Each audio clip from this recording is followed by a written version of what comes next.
The double shift at Romano's Bistro was supposed to end at midnight.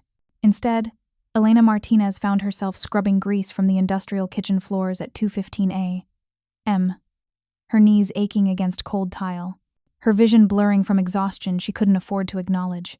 Her phone buzzed in her apron pocket. She already knew what it said. The same automated message that arrived every morning at 2 a.m., like clockwork. Rent payment overdue? Additional late fees applied? Contact property management immediately? Elena didn't need to check the amount. She'd memorized it weeks ago. $3,400.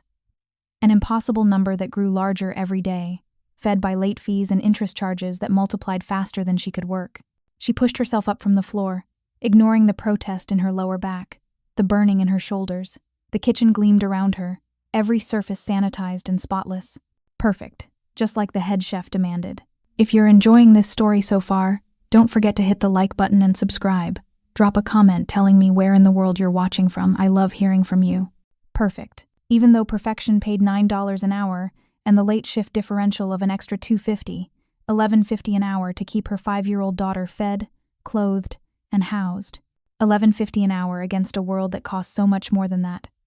Elena hung up her apron and checked her reflection in the stainless steel refrigerator door. Dark circles under her eyes, hair escaping from her ponytail, uniform stained despite her best efforts. She looked exactly like what she was.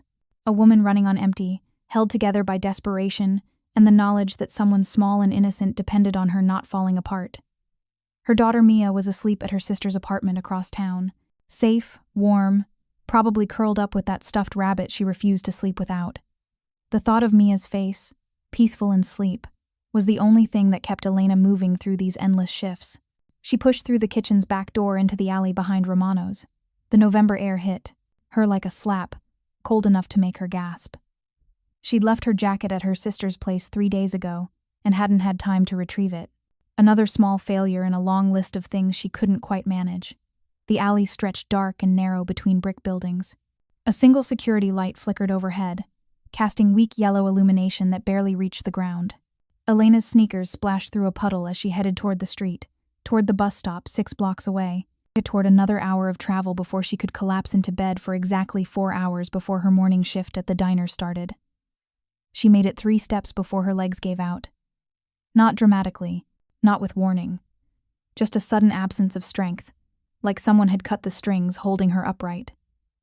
Elena's knees buckled and she went down hard, catching herself with her palms against wet concrete. Pain shot up her arms, but it felt distant, happening to someone else. Her vision tunneled.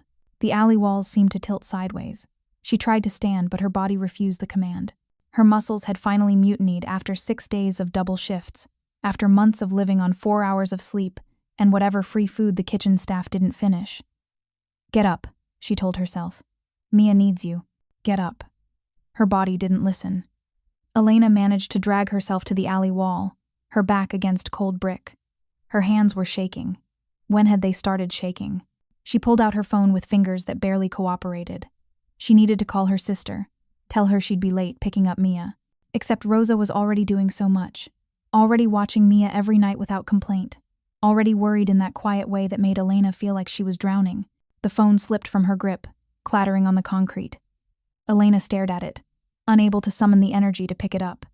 This is how it ends, she thought distantly, not with some dramatic collapse in front of concerned co-workers. Just alone in an alley at 2:30 a.m., too exhausted to move, too proud to have asked for help before it was too late. She didn't hear the footsteps approaching until they were close. Heavy, measured, the kind of walk that suggested someone who owned whatever space they occupied. Elena's survival instincts flickered weakly. She should be afraid.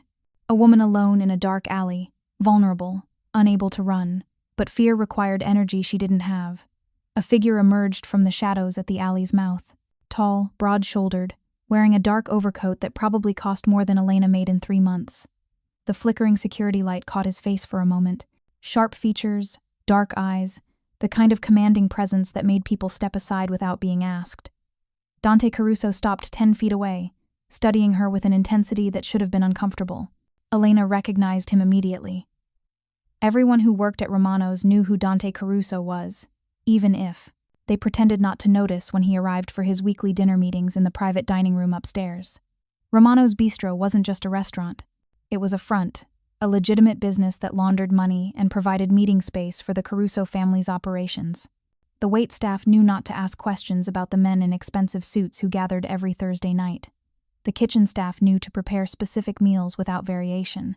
Everyone knew that Romano's existed because Dante Caruso allowed it to exist, and their paychecks cleared because he found the arrangement useful. Elena had never spoken to him directly. She cleaned the kitchen after his meetings ended, scrubbed the private dining room until it gleamed, and disappeared before anyone important noticed her existence. That was the arrangement. Invisible labor for invisible workers.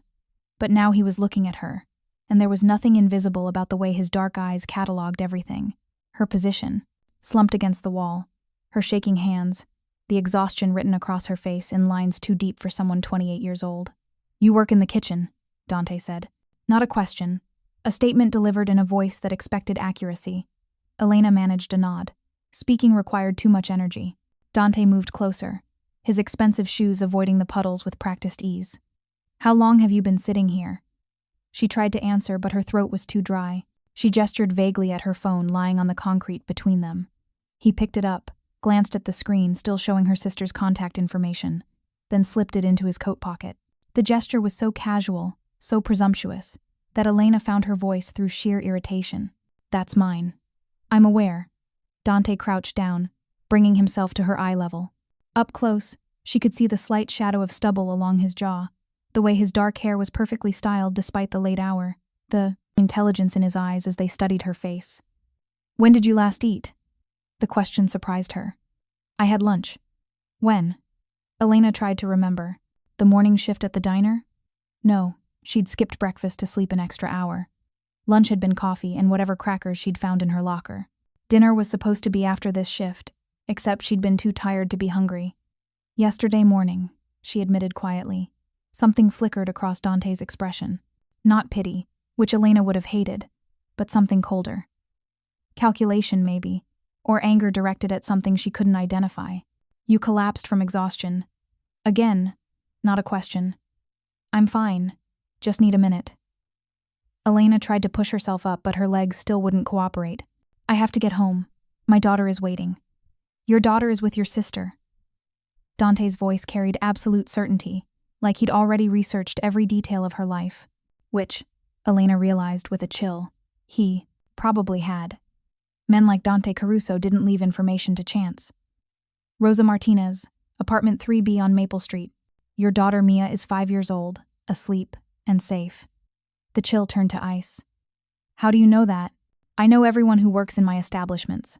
Dante stood, pulling out his phone and typing something quickly. "I know you've worked the overnight kitchen shift for 6 months. I know you're 3 months behind on rent. I know you're working 3 jobs and barely surviving." He looked up from his phone, his expression unreadable. "I also know that in approximately 10 minutes, you're going to pass out completely if someone doesn't get food and water into you immediately." "I don't need. You're not fine." His voice cut through her protest like a blade. "You're past fine. You're at the stage where your body is shutting down whether you approve or not." A black SUV pulled up at the alley entrance, so quickly that Elena realized it must have been waiting. Nearby, the driver emerged, a muscular man in his 30s who moved with the coiled readiness of someone trained for violence.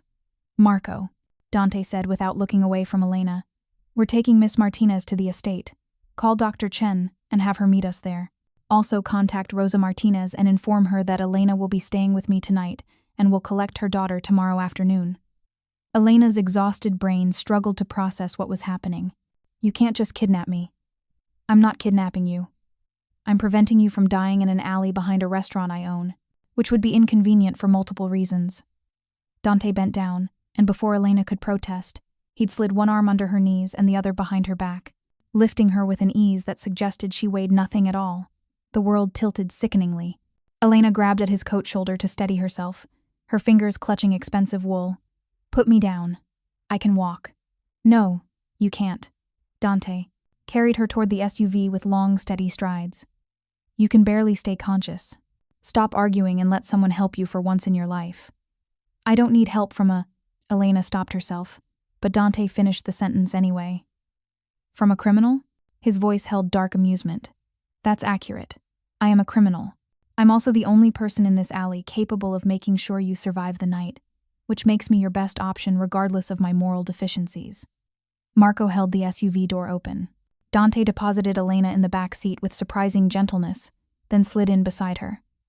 The door closed with a heavy thunk that suggested bulletproofing. Elena tried one more time.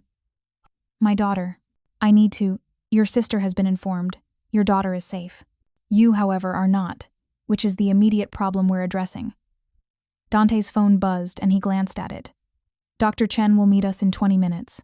Marco, take the river route. Faster at this hour." The SUV pulled smoothly into traffic. Elena watched the familiar streets of her neighborhood slide past, feeling disconnected from reality. This couldn't be happening. She didn't get rescued by Mafia bosses. She struggled and survived and made it work somehow, alone, because that was the only option she'd ever had. Except now Dante Caruso sat beside her in a vehicle that probably cost more than she'd earn in 10 years, giving orders that rearranged her life without permission, and Elena was too exhausted to fight anymore. Her vision blurred again. She blinked hard, trying to stay conscious, but darkness crept in from the edges. The last thing she registered was Dante's hand steadying her shoulder as she slumped sideways, his voice saying something to Marco about driving faster, and the strange warm weight of his coat being draped over her shaking body. Then nothing. Just blessed, terrifying unconsciousness. Elena woke to sunlight and confusion. The bed beneath her was too soft. The sheets, were too smooth. The room around her was too large, and filled with furniture that looked expensive in a way she'd only seen in magazines. Floor-to-ceiling windows showed a garden outside, professionally maintained hedges and flower beds that someone wealthy enough not to care about water bills could afford. This was definitely not her apartment. Memory returned in fragments. The alley, the collapse, Dante Caruso's face in the flickering light. Being carried to an SUV while her pride screamed protests her body was too weak to voice. Elena sat up too quickly and immediately regretted it. The room spun wildly. She grabbed the mattress edge, forcing deep breaths until the spinning slowed. "I wouldn't recommend sudden movements." The voice came from a chair near the window. A woman in her 40s, Asian features, wearing professional attire that suggested doctor before she'd even stood up. She approached the bed with a tablet in hand and a stethoscope around her neck.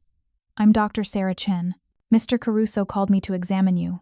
Her voice was kind but firm, the tone of someone used to patients who didn't want medical attention. "You collapsed from a combination of severe exhaustion, malnutrition, and dehydration. When did you last have a full night's sleep?" Elena's mind felt fuzzy, slow. "I don't know. A few weeks, maybe?" "A few weeks." Dr. Chen's expression didn't change, but something sharp flickered in her eyes. "And how many hours per day are you working?" 18? "Sometimes 20 if I can pick up extra shifts." "For how long?" 6 months. Elena looked around the room again, reality solidifying. "Where am I?" "The Caruso estate in Alpine. You've been asleep for 11 hours. Dr. Chen checked something on her tablet. "Mr. Caruso had you brought here because the alternative was a hospital emergency room, which you cannot afford, and which would have resulted in mandatory reporting that might have complicated your custody of your daughter." The words hit Elena like cold water. "Custody? What are you talking about? A single mother presenting at an ER with severe exhaustion and malnutrition? Social services gets involved automatically. Questions get asked about whether you're capable of caring for a child." "Doctor." Chen sat on the edge of the bed, her expression softening slightly. Mr. Caruso was trying to avoid that outcome. Elena's throat tightened. She hadn't thought about that possibility, hadn't considered that her body's betrayal could result in losing Mia. The fear that flooded through her made the room tilt again. "Your daughter is fine," Dr. Chen added quickly. "Your sister is caring for her and has been informed you're safe. But Elena, you need to understand something.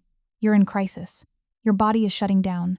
If you'd stayed in that alley another hour, you might not have woken up at all." "I was just tired. I've pushed through worse." "No, you haven't." "Doctor." Chen's voice was gentle but unyielding. "You've reached the limit of what a human body can endure. Your blood sugar was dangerously low. You're anemic.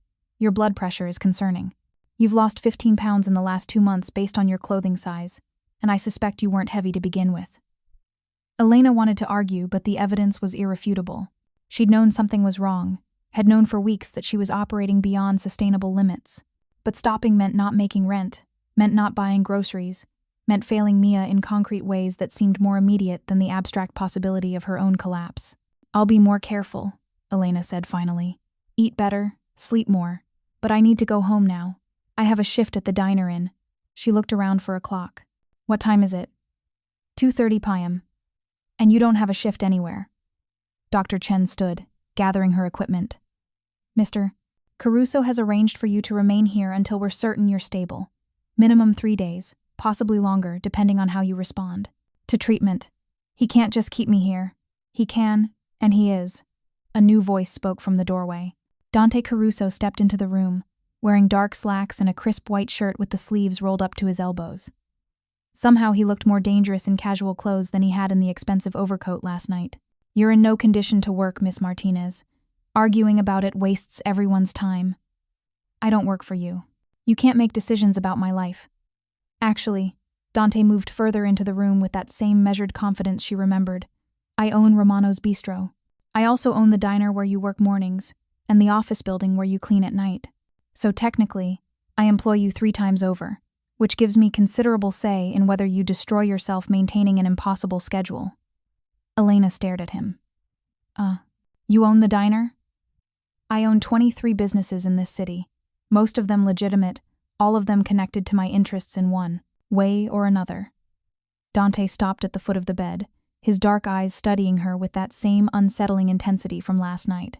The better question is why you're working yourself to death for wages that are clearly insufficient. Because that's what I have to do to survive. No. His voice carried absolute certainty. That's what you're doing because you don't have better options, which is about to change. Dr. Chen cleared her throat. I'll leave you two to discuss arrangements. Elena, I want you eating small meals every 3 hours, staying hydrated, and resting completely for the next 48 hours. No arguments. She looked at Dante. Make sure she follows the treatment plan. After the doctor left, silence filled the room. Elena pulled the blanket higher, suddenly aware she was wearing clothes that weren't hers. Soft pajamas in dark blue that fit perfectly, and probably cost more than her entire wardrobe. Who changed my clothes? She asked, her voice tight. My housekeeper, Maria. She has excellent judgment about sizes. Dante pulled the chair. Dr. Chen had occupied closer to the bed and sat down, somehow making the casual position look commanding. Your uniform was filthy, and you needed to sleep comfortably. You're very good at making decisions for other people.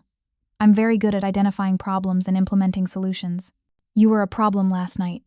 Now you're a solution in progress. Elena's exhaustion made her blunt. What does that mean? Dante leaned back, studying her with those calculating eyes. It means you impressed me, Miss Martinez. Not many people can work 3 jobs while raising a child alone. That takes determination, resourcefulness, and a work ethic most of my employees lack. He paused. It also demonstrates terrible strategic planning, but we can address that. I don't need a lecture on my life choices from a criminal. No, you need employment that pays a living wage and allows you to see your daughter, occasionally. Dante's voice didn't change, but something in his posture suggested this conversation mattered more than his casual tone implied. Starting Monday, you work for me exclusively. 1 job, 60 hours per week maximum, salary of $75,000 per year plus full health insurance and housing assistance. The numbers hit Elena like physical blows. $75,000? That was more than she'd made in the last 3 years combined.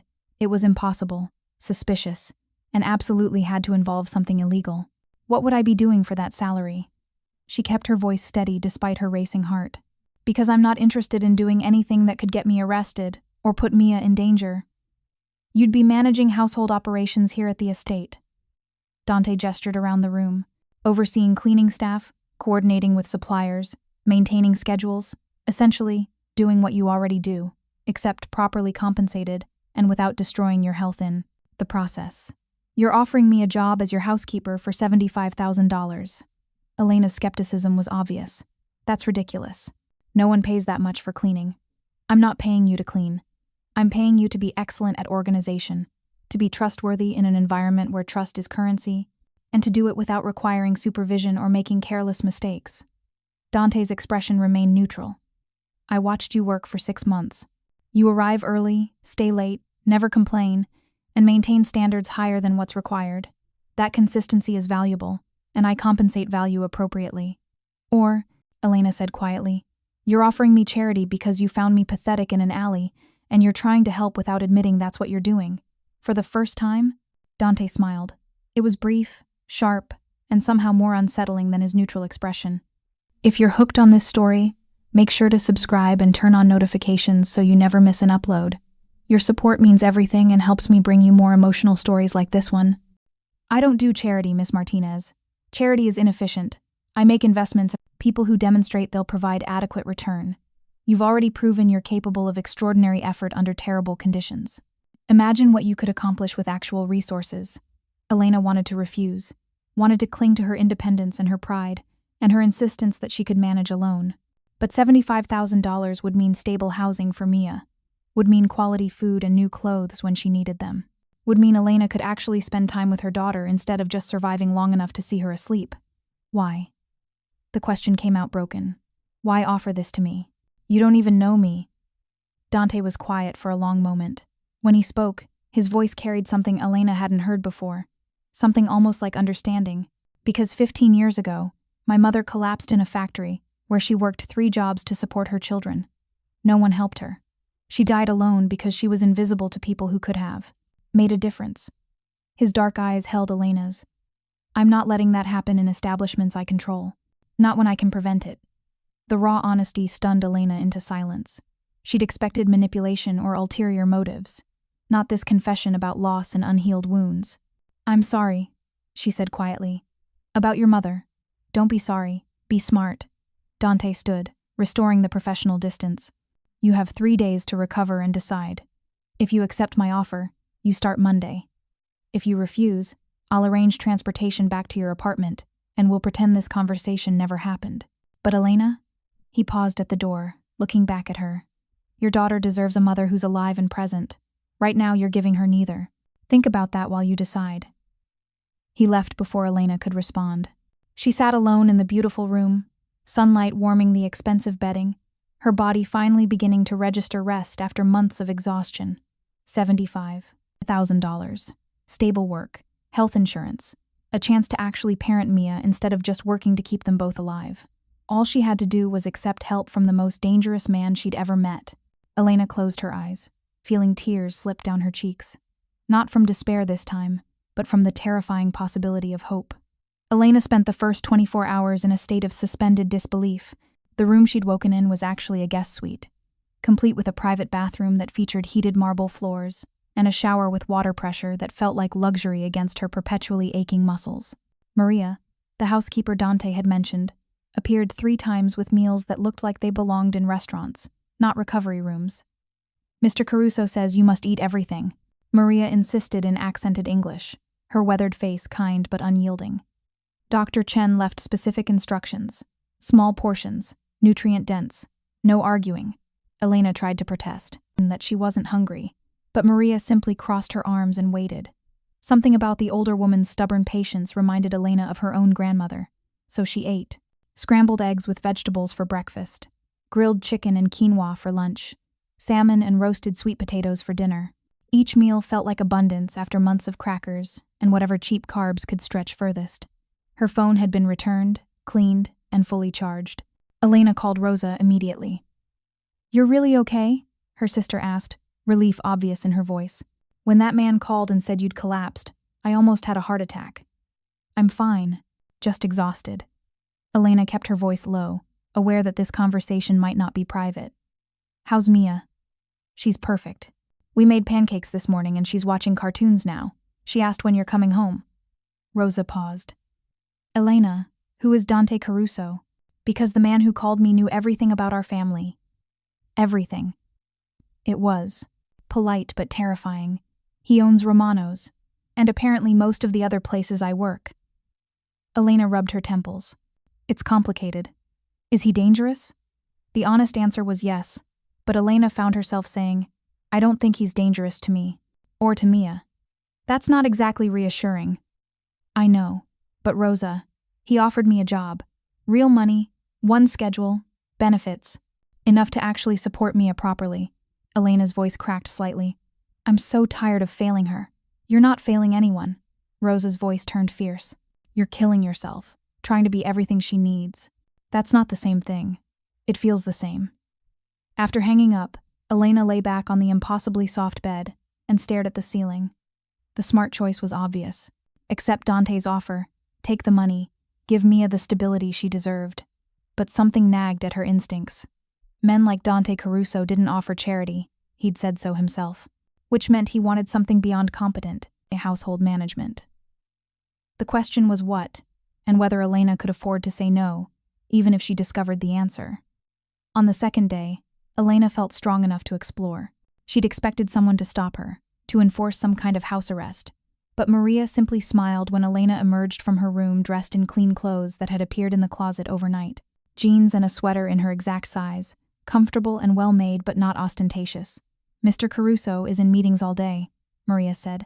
"He asked me to show you the estate if you felt well enough. Give you a sense of what managing the household would involve." The Caruso estate was stunning in a way that felt almost aggressive. Modern architecture blended with classic elegance, every room designed with exacting precision. Floor-to-ceiling windows offered views of the Hudson River. Art that looked original hung on walls painted in muted colors. Furniture that prioritized both beauty and function. Mr. Caruso rebuilt everything when he took over the family business 5 years ago, Maria explained as they walked through the main living areas. The old estate was dark, heavy, full of his father's preferences. Dante wanted something different, lighter, more honest, if a house can be honest. Elena paused at a photograph on a hallway table. A younger Dante, maybe 20, standing beside a woman with kind eyes and tired features. His mother, Elena realized. The woman who'd died working 3 jobs. "He keeps that picture everywhere he lives," Maria said quietly. "Home, office, even his car. She's why he's so particular about how employees are treated." They continued through the house. A chef's kitchen that made Elena's mouth water. A library with thousands of books organized by subject. A home office that looked like a military command center, multiple screens and secure phone lines. 6 guest suites, each beautifully appointed. Staff quarters that were nicer than most apartments Elena had lived in. "How many people work here?" Elena asked. "Full-time? 8 including me. Chef, 2 security personnel, groundskeeper, driver, and 2 housekeepers who rotate schedules. Part-time and contractors maybe 20 more." Maria gestured around. "It's a large operation, but Dante runs it efficiently. Everyone knows their role. No drama, no chaos. He doesn't tolerate either." Elena could believe that. Everything about the estate suggested precision and control. "What happened to the previous household manager?" Elena asked carefully. Maria's expression shifted slightly. "She retired 6 months ago. Dante has been managing things himself since then, which is inefficient. He works too much already without adding household logistics to his responsibilities." They ended the tour in a small office off the main kitchen. Organized chaos filled the space. Schedules pinned to corkboards, supply inventories on spreadsheets, vendor contracts in neat files. This would be Elena's domain if she accepted the power position. "It's overwhelming at first," Maria admitted. "But Dante provides excellent training and he's surprisingly patient when teaching systems. He just expects you to learn quickly and remember everything." Elena studied the schedules, her mind automatically organizing the information. Grocery deliveries on Tuesdays and Fridays. Housekeeping rotations every 3 days. Maintenance checks monthly. It was complex but manageable, especially compared to juggling 3 separate jobs with conflicting schedules. "Can I ask you something?" Elena turned to Maria. "Why is Dante really doing this? Offering me this job?" Maria was quiet for a moment, choosing words carefully. "Dante Caruso is not a soft man. He's built a legitimate empire on top of his family's criminal foundation, and he's done it by being smarter and more ruthless than everyone around him." She met Elena's eyes. "But he has rules. Lines he won't cross. One of those lines is allowing good people to be destroyed by systems that don't care about them. When he found you in that alley, you reminded him of his mother. He won't let that story end the same way if he can prevent it. So, it is charity." "No," Maria shook her head. "It's investment with personal motivation. You'll earn every dollar he pays you. Dante doesn't keep dead weight around. But he also believes that people who work hard deserve fair compensation and basic human dignity. That's not charity. That's just how things should be." Elena wanted to believe that, wanted to trust that accepting this offer wouldn't come with hidden costs she couldn't afford to pay. But she'd learned long ago that nothing came free, especially not from powerful men. That evening, Elena was sitting in the garden when Dante found her. The sun was setting over the Hudson, painting the sky in oranges and purples that looked almost unreal. She'd been thinking about Mia, about the bedtime routine she was missing, about whether her daughter even remembered what it felt like to have her mother present for more than a few stolen hours between shifts. "Dr. Chen says you're recovering well," Dante said, approaching from the stone pathway. He'd changed from whatever business attire he'd worn to meetings, now in dark jeans and a black sweater that made him look younger, less intimidating, almost approachable, except for those eyes that never stopped calculating. The food and sleep helped. Elena gestured to the bench beside her. "Is this a formal offer negotiation, or can I be honest?" "I prefer honesty. It's more efficient." Dante sat, maintaining respectful distance. "What questions do you have?" Elena had spent 2 days compiling a mental list. "The salary is too high for household management. What's the real job?" "Managing my household, exactly as described." Dante's expression didn't change. "The salary reflects New York cost of living, your specialized skill set, and the fact that I require absolute discretion. People come to my home for business. Discussions. You'll overhear things. I'm paying for your intelligence in knowing what to forget. You're paying me to keep secrets about criminal activities.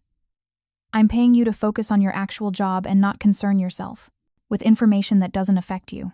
Dante's voice remained neutral. "I keep my legitimate businesses completely separate from other operations. What happens in my home stays legal.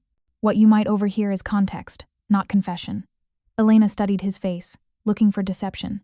"And if I'm ever asked questions, by police or federal agents, you answer truthfully that you manage household operations and have no knowledge of my business dealings beyond what's required for your job." Dante met her gaze steadily. "I protect my people, Elena. That includes protecting them from legal exposure. You're not being hired to be an accessory to anything. You're being hired to make sure I have clean shirts and the refrigerator stays stocked." It was a careful answer, probably rehearsed, but something in his delivery suggested truth, or at least a version of truth he believed. "Housing assistance," Elena continued.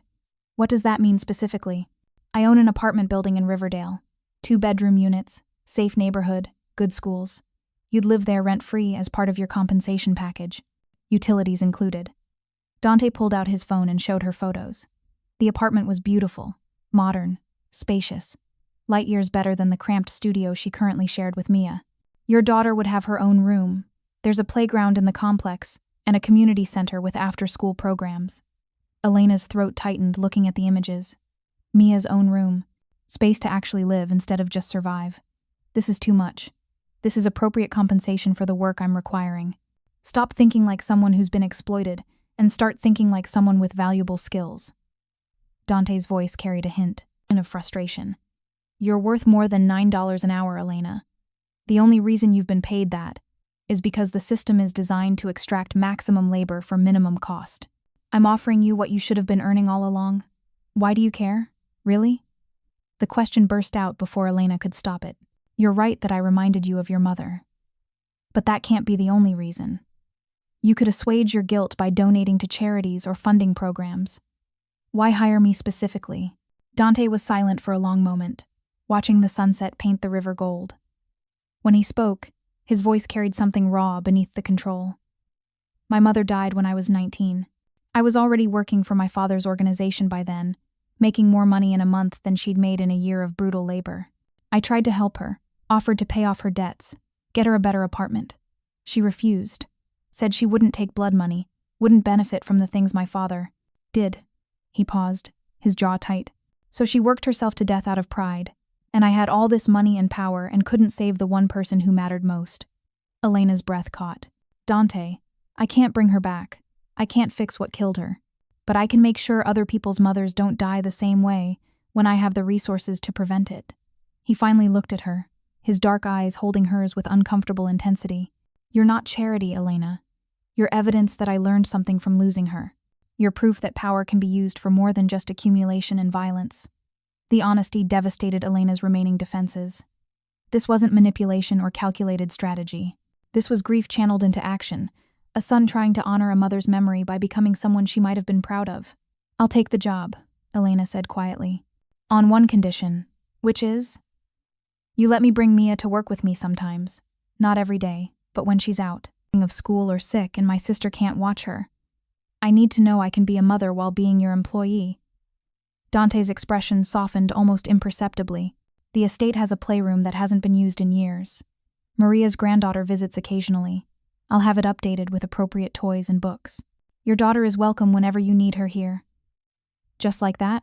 No concerns about a 5-year-old running around your criminal headquarters? This is my home, not my headquarters. And children should be around their parents. Dante stood, extending his hand. Do we have an agreement, Miss Martinez? Elena took his hand. His grip was firm, warm, and somehow reassuring despite everything she knew about who he was and what he represented. We have an agreement. But you're calling me Elena if I'm going to be managing your household. Then you're calling me Dante.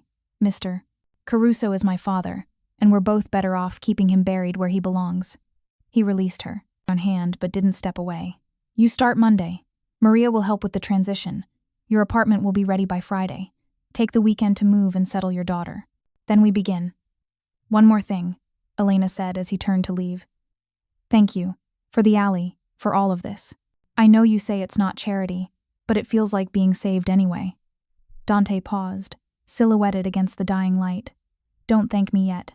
Wait until you've worked for me for a month. You might change your mind about being saved. But there was something almost like a smile in his voice as he walked away, leaving Elena alone in the garden with the sunset and the impossible possibility of a better future. 3 days later, Elena stood in her new apartment surrounded by the few boxes that contained her entire life.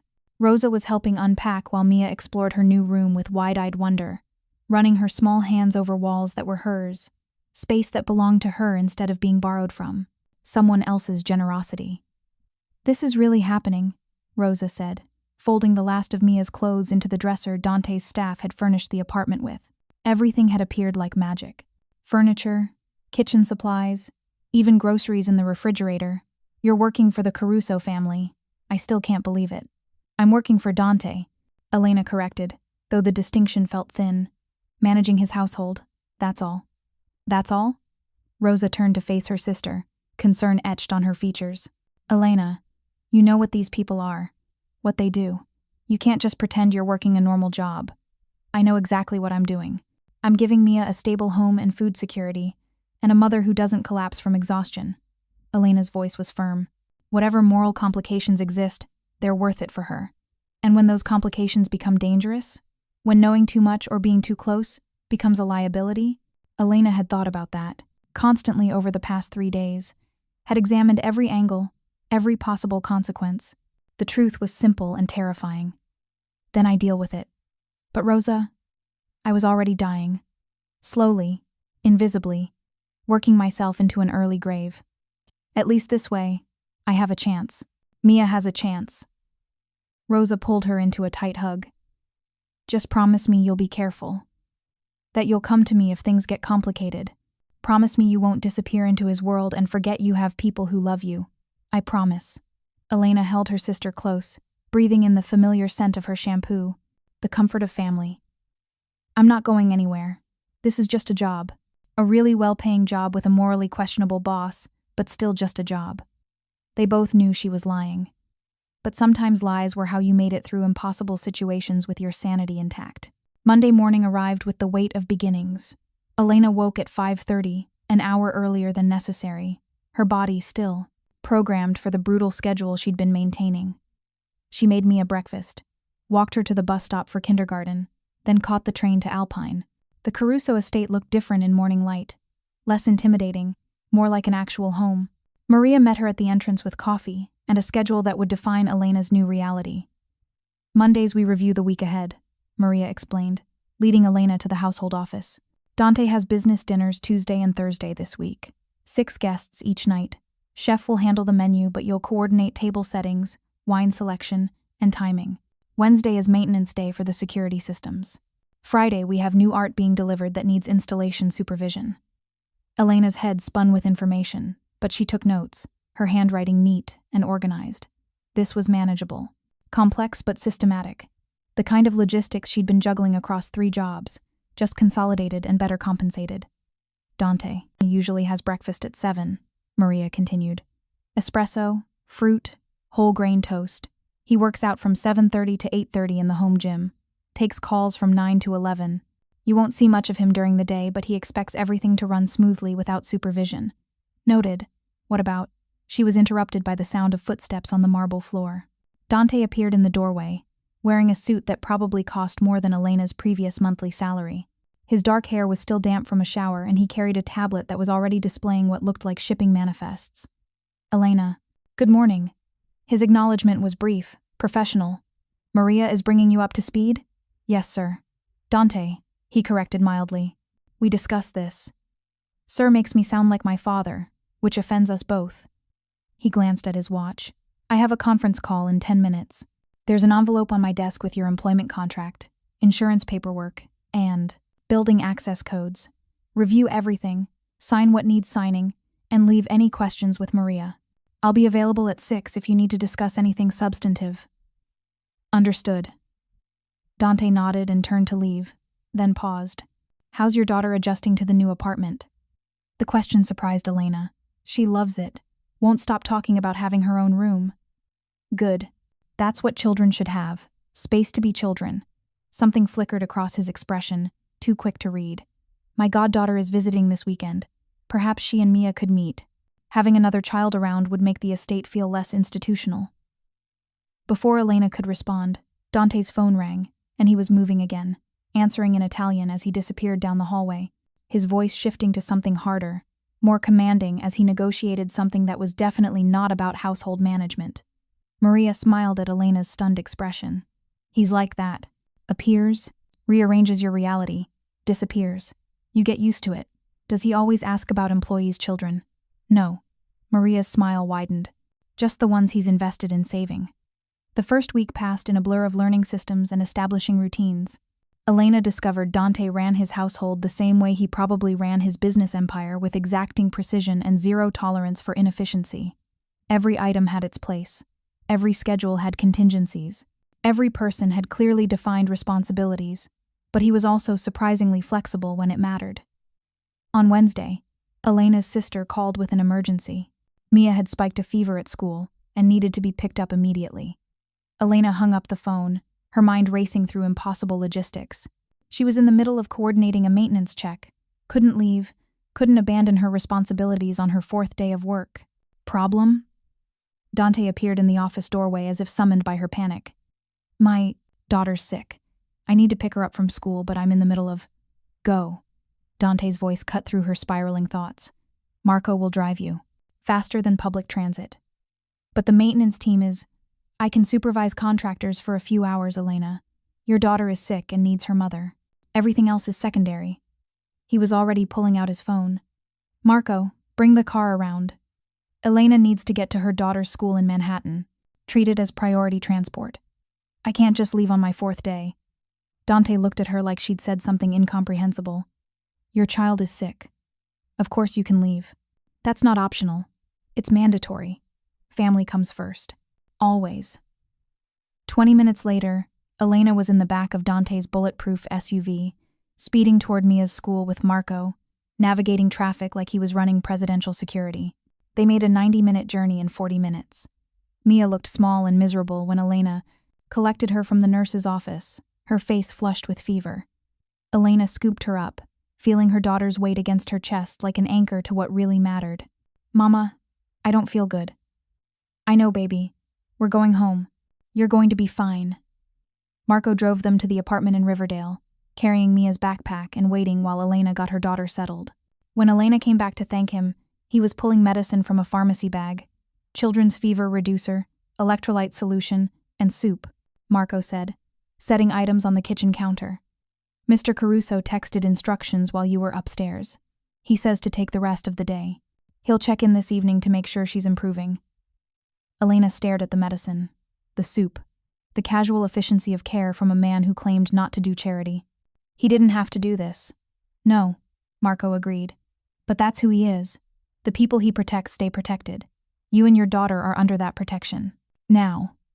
After Marco left, Elena sat with Mia curled up on the couch, a cool cloth on her forehead, and processed what had just happened. Dante Caruso, the criminal mastermind who ran half of New York's underground economy, had just reorganized his afternoon so Elena could care for her sick child, had sent his personal driver and purchased medicine and soup because a 5-year-old had a fever. Her phone buzzed with a text. "How is she?" Elena typed back. Fever of 101. Resting comfortably. Thank you for the medicine and letting me leave. The response came immediately. Family is not negotiable. Take tomorrow off if she's still sick. We'll manage. Elena stared at the message, something cracking open in her chest. She'd spent so long surviving in a world that treated her as disposable, that measured her worth only in the labor she could provide. And now this man, this dangerous, complicated man who existed in moral shades of gray, was treating her like she mattered beyond her function. Mama? Mia's small voice pulled her attention. Is this our real home now? We get to stay? Elena smoothed back her daughter's dark hair, so like her own. Yes, baby. This is our real home. We get to stay. And you don't have to work all the time anymore? The question broke Elena's heart. Not all the time. I still have to work, but I'll be home more. I promise. Mia smiled despite her fever, snuggling deeper into Elena's embrace. Good. I missed you, Mama. I missed you too. So much. They stayed like that until Mia fell asleep. Elena holding her daughter and thinking about powerful men who saved people in alleyways and sent medicine for sick children, and somehow managed to be both terrifying and safe at the same time. Her phone buzzed again. Maria says you haven't eaten today. Order dinner. Send me the receipt. That's not a request. Elena smiled despite herself. Dante Caruso was going to be complicated to work for in ways she hadn't anticipated. Not because he was difficult or cruel, but because he kept breaking through her defenses with unexpected kindness disguised as practical efficiency. She ordered Thai food from the place Mia loved, splurged on extra spring rolls because why not, and sent Dante the receipt as instructed. His response: Good. Get rest. Both of you. See you Thursday if she's better. Elena set down her phone and held her sleeping daughter, feeling something she hadn't felt in longer than she could remember. Safe. Provided for. Like maybe, just maybe, they were going to be okay. It was a dangerous feeling, trusting a man like Dante Caruso. But as Mia breathed softly against her chest and the fever medication started working, and the apartment around them felt like an actual home, Elena decided that dangerous didn't necessarily mean wrong. Sometimes dangerous just meant different. And different was exactly what they needed. By Thursday, Mia's fever had broken, and Elena returned to work with fresh determination. She'd spent the day off analyzing what this job really meant and what it would require from her. The conclusion was simple. Dante Caruso had given her a lifeline. The least she could do was prove he hadn't made a mistake. The estate buzzed with activity when she arrived. The business dinner Dante had scheduled for that evening involved 6 high-profile guests, and everything needed to be perfect. Elena threw herself into coordination, working with the chef on timing, ensuring the dining room was immaculate, confirming wine selections with Dante's sommelier. You're sure about the Barolo? Antonio, the sommelier, asked for the 3rd time. These are serious wine collectors. They'll notice if the vintage is off. The 2010 will complement the braised short ribs perfectly, Elena insisted, checking her notes. Dante approved the pairing yesterday. We're not changing it now. She moved through the estate with growing confidence, solving problems before they escalated, anticipating needs before they were voiced. This was what she was good at, the organizational precision and attention to detail she'd developed across multiple jobs. Except now she only had one job and could actually do it properly. Dante found her in the dining room at 5, adjusting the final place settings. The Romano glasses? His eyebrow raised slightly. I thought we reserved those for heads of state and marriage proposals. Elena straightened, meeting his gaze.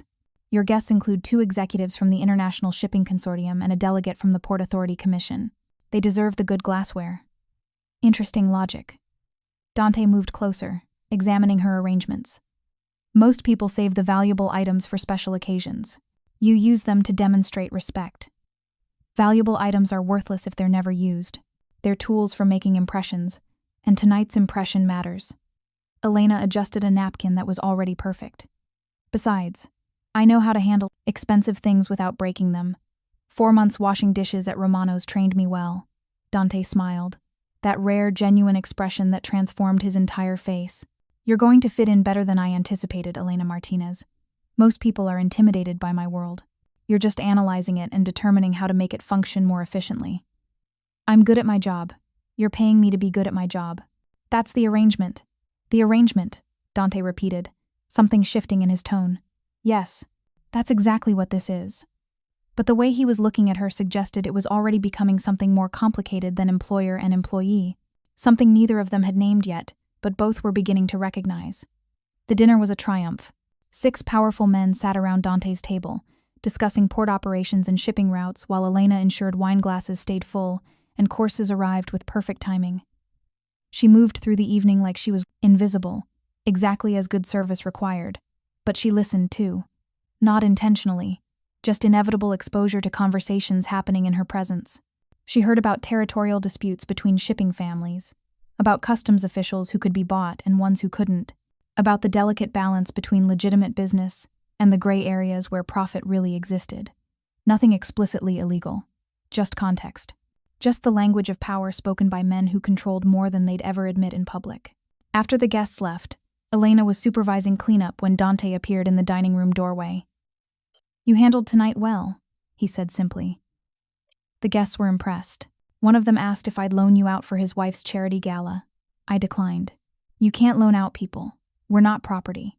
Exactly what I told him, though less politely. Dante moved into the room, his jacket discarded somewhere, his shirt sleeves rolled up. He looked tired in a way that suggested mental exhaustion rather than physical.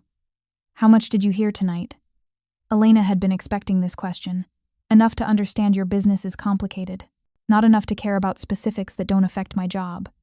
That's a diplomatic answer. "I'm learning from the best." Elena met his eyes. "You need to know if I'm trustworthy. If hiring me was a security risk. The answer is, you can trust me. I don't care about your business operations beyond making sure this household runs smoothly. I care about my daughter and stability and doing work I'm proud of. Your secrets are safe because they're not my burden to carry." Dante studied her for a long moment, his expression unreadable. Then he nodded slowly. "Good. Because there will be more nights like this. More conversations you shouldn't repeat. More glimpses into a world most people never see. I understand the arrangement." Elena began gathering wine glasses. "You provide security and compensation. I provide discretion and competence. It's transactional. Is that what you think this is?" Dante's voice carried something sharp. "Purely transactional?" Elena paused, a crystal glass in her hand, and looked at him. Really looked at him.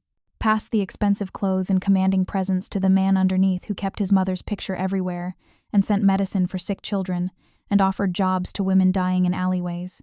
"I think you want it to be transactional," she said carefully, "because that's safer than admitting you actually care about the people you employ. But no, Dante.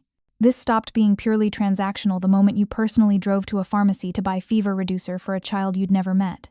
His jaw tightened. "That was practical. You couldn't work if you were worried about your daughter. That was kindness. You can call it strategy if that makes you more comfortable, but it was kindness." Elena set down the glass. "I'm not going to pretend you're something. You're not. You're generous and protective and decent in ways that contradict everything I should believe about men in your position. You can keep telling yourself it's all calculated self-interest. I'll know better." For a moment, something vulnerable flickered across Dante's face. Then the mask returned, that careful control he wore like armor. "You should go home," he said quietly. "Your daughter will be waiting. Thank you for tonight. You exceeded expectations." Elena nodded and gathered her things, feeling the weight of everything unsaid, hanging between them. As she left the estate, she glanced back once and saw Dante standing at the window of his office, silhouetted against the interior light, watching her go with an expression she couldn't read but felt in her chest like recognition. This job was going to be more complicated than she'd anticipated, not because of the work itself, but because of the man behind it, because Dante Caruso was nothing like what she'd expected, and everything she hadn't known she needed. And that terrified her more than any amount of overheard criminal conversations ever could. Because falling for your employer was dangerous. Falling for a mafia boss was potentially fatal, but preventing either was becoming impossible the more she learned about who Dante really was beneath the ruthless reputation. Elena caught the late train home, her mind full of wine pairings and meaningful glances, and the growing realization that she'd just made the best and most dangerous decision of her life. The question was whether she'd survive it intact. The threat came on a Tuesday morning, 6 weeks after Elena had started working for Dante. She was reviewing vendor invoices in the household office when Marco appeared in the doorway, his expression harder than usual. His hand rested near his concealed weapon in a way that made Elena's instincts scream danger. "Where's Mia today?" he asked without preamble. Elena's blood went cold. At school. Why? What's wrong? Dante wants you in his office. Now. She ran. Through the hallway, up the stairs, her heart hammering against her ribs. Dante's office door was already open. He stood at his desk, phone pressed to his ear, his voice low and lethal as he spoke in Italian. When he saw Elena, he ended the call immediately. "Sit down," he said, his tone leaving no room for argument. "Tell me my daughter is safe. Marco has a team at her school. She's protected." Dante moved around the desk, his movements controlled, but his eyes burning with barely restrained fury. "But there's been a development. The Castellano family has decided to make a move against my operations. They've identified you and Mia as potential leverage." The room tilted. "Leverage? What does that mean?" "It means they know you work for me. They know about your daughter. They're threatening to use that connection to force my cooperation with their expansion plans." Dante's jaw was tight enough to shatter. "I won't let that happen." Elena stood on shaking legs. "I need to get Mia. We need to leave the city. Disappear." "No." Dante's voice cracked like a whip. "You run. They follow. You hide. They find you. The only way to protect her is to eliminate the threat completely. You can't just eliminate an entire crime family. Watch me." The cold certainty in his voice made Elena believe him. "The Castellanos made a mistake. They thought threatening you would make me weak. They're about to learn it makes me lethal." Over the next 72 hours, Elena watched Dante Caruso wage war with terrifying precision. Not with guns or violence, but with the systematic dismantling of everything the Castellano family had built. She saw him on conference calls with port authorities, providing documented evidence of smuggling operations, watched him coordinate with federal investigators, anonymously supplying information that resulted in 3 major arrests, witnessed him manipulate shipping contracts and customs regulations until the Castellanos were bleeding money from every operation. And through it all, Mia stayed at the estate under constant protection, playing in the updated playroom while armed security stood in visible guard. "Mama, why are all these people here?" Mia asked on the 3rd night, curled up in Elena's arms in the guest suite that had become their temporary home. "Mr. Dante is keeping us safe, baby. Some bad people wanted to hurt us, but he won't let them." Is Mr. Dante a superhero? Elena thought about the man who'd destroyed an entire criminal organization to protect them, who'd moved heaven and earth to ensure a 5-year-old girl could sleep safely. Something like that. Late that night, Elena found Dante on the terrace overlooking the Hudson. He hadn't slept in days, his shirt wrinkled, his usual perfect control fraying at the edges. She brought him coffee and stood beside him in silence. "The Castellanos are finished," Dante said finally. "Their leadership is facing federal indictments. Their operations are frozen. They won't touch you or Mia. Ever. You did this for us. I did this because they threatened what's mine." He turned to face her, and Elena saw something raw in his expression. "You and Mia. You're under my protection. That means something absolute in my world." "We're not yours, Dante. Aren't you?" His voice was soft, dangerous. "You live in my building, work in my home. Your daughter plays with toys I provided. You've been inside my world for 6 weeks, and you've never once tried to leave." "Because I have a job. Because you feel safe here." Dante stepped closer, and Elena's breath caught. "Because I make you feel protected in ways no one else ever has. Because when Mia had nightmares about bad people, she asked for me, not the security team. We stopped being employer and employee weeks ago, Elena. We both know it." Elena's heart was racing. "What are we then?" "I don't know." Dante's hand reached up, his fingers brushing, her cheek with unexpected gentleness. "But I know that the thought of someone hurting you or your daughter made me more dangerous than I've been in years. I know that I think about you constantly. I know that you've changed something in me I didn't think could change anymore. I'm not part of your world, Dante. I'm just a single mother who needed a job. You're the woman who made me remember why power matters. Not for its own sake, but for what it can protect." His thumb traced her jawline. "You're the reason I've been dismantling my father's old operations and building something cleaner. You're why I've started thinking about legacy instead of just survival." Elena should step back, should maintain professional distance, should remember all the reasons this was impossible. But Dante was looking at her like she was something precious, something worth going to war for, and she was so tired of being strong alone. "This is a terrible idea," she whispered. "Probably." Dante smiled. That rare, genuine expression that transformed his face. But I've built an empire on terrible ideas that worked out better than anyone expected. When he kissed her, gentle and careful like she might break, Elena felt 6 weeks of tension finally release. She kissed him back, her hands fisting in his shirt, and for the first time since her life fell apart, she felt like maybe she could be more than just a survivor. Maybe she could be someone who was loved.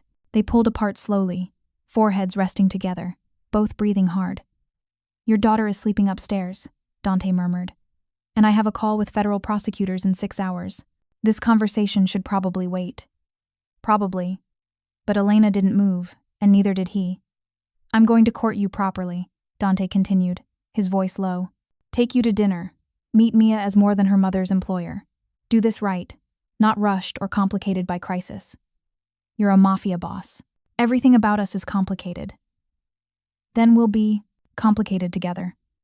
He kissed her forehead. "Go check on Mia. Get some sleep. Tomorrow we start figuring out what this looks like." Elena nodded and headed inside, her lips still tingling, her heart full of terrified hope. She checked on Mia, who was sleeping peacefully, clutching her stuffed rabbit. Safe, protected, loved. When Elena returned to her own room, she found a note on her pillow in Dante's precise handwriting. "You're not just surviving anymore. You're living. Get used to it. D." She pressed the note to her chest and smiled through tears. For the first time in longer than she could remember, Elena Martinez believed in happy endings. Even complicated, dangerous, impossible ones that started with collapse and led to being carried out of an alley by a man who'd become her everything. Epilogue. 6 months later. Elena stood in the estate's garden watching Dante teach Mia how to plant tomatoes. Her daughter's hands were covered in dirt, her face lit up with pure joy as Dante patiently explained about roots and water and sunshine. "Gentle Piccola," he said softly. "Plants are strong, but they need care to grow properly." "Like Mama?" Mia asked, looking up at him with complete trust. Dante's eyes found Elena's across the garden. "Exactly like your mama. Strong, resilient, and beautiful when given the right conditions to flourish." Elena's hand rested on her growing belly, the baby they'd made together already making itself known with flutters and kicks. Life had become something she never imagined. Stability, love, a family that chose each other despite impossible odds. "Mr. Dante?" Mia tugged on his sleeve. "When you marry Mama, will you be my real papa?" "I already am your real papa," Dante said seriously, crouching down to her level. "The wedding just makes it official. But Mia, I became your father the day I decided your mother and you were worth protecting forever. Love doesn't need paperwork. It just needs commitment." Mia threw her arms around his neck, and Dante held her like she was the most precious thing in the world. Because to him, she was. They both were. Elena walked over, and Dante pulled her close with his free arm, the three of them forming a circle of safety and belonging. "Thank you," Elena whispered against his shoulder. "For everything. For saving us." "You saved me first," Dante replied. "I was just returning the favor." Later that night, after Mia was asleep, and they lay together watching stars through the bedroom window, Dante spoke into the darkness. "My mother would have liked you. She would have said you have good bones. Strong character underneath everything else. I wish I could have known her. She'd be proud of what I've become with you beside me. Not the criminal, not the ruthless businessman, just a man who protects his family and builds something worth passing down." Dante's hand covered hers on her belly. "This child will grow up differently than I did. Loved, safe, with parents who are partners, instead of just surviving. We're really doing this, building a family from nothing. We're building it from everything that matters. Love, trust, second chances." He kissed her temple. "You collapsed in an alley and I carried you out. But Elena, you carried me out of darkness I didn't even know I was living in. That's the real rescue story." Elena turned in his arms, kissing him deeply. "Then I guess we saved each other." "Best investment I ever made," Dante murmured against her lips. And Elena, who'd once eaten scraps in the rain and thought hope was a luxury she couldn't afford, finally understood what it meant to be truly wealthy. Not in money or power or possessions, but in love that fought for you, protected you, and chose you every single day. She'd collapsed during her night shift, and a mafia boss had carried her out saying, "You work for me now." What he'd really meant was, "You're mine now, and I take care of what's mine." And Elena, surrounded by safety and love and impossible happy endings, had never been more grateful for the moment her body finally gave out and forced her to accept the help she'd been too proud to ask for. Sometimes falling apart was how you made room for something better to grow.